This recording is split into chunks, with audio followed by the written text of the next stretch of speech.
Evaporation. At this point, it would perhaps be well to pay brief respects to the overrated role of evaporation or sublimation in the wastage of most ice and snow. To begin with, evaporation of ice is a costly process in terms of energy or heat. Close to 680 calories are needed to evaporate 1 gram of ice compared to 80 calories required to melt the same ice. In terms of heat requirements, evaporation is manifestly a grossly inefficient way of wasting ice. However, nature does not always do things in the best or most efficient way, and perhaps she just can't help indulging in some evaporation even though she knows she really shouldn't. There is some validity to this point, but probably not much. Evaporation occurs chiefly when the relative humidity is so low that air in contact with ice does not reach the dew point as it is cooled to 0 degrees Celsius.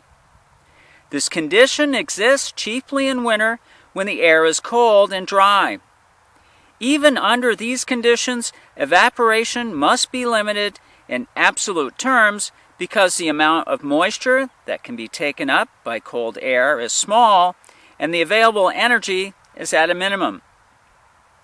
Many statements have been made on the basis of a general field observation to the effect that much evaporation of snow occurs, especially at high altitudes.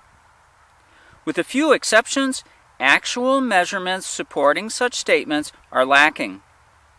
Indeed, one experiment designed expressly to demonstrate the importance of evaporation in the wasting of snow at high altitude succeeded in showing that evaporation was minor at best and indeed at times was outweighed by condensation. Be this as it may, glacial-meteorological studies in a number of different areas have shown that evaporation usually accounts for not more than 2 to 5% of the total wastage of glaciers being investigated.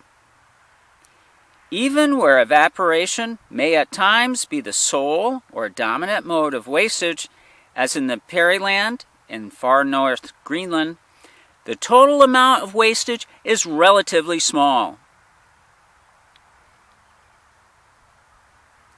And that is evaporation.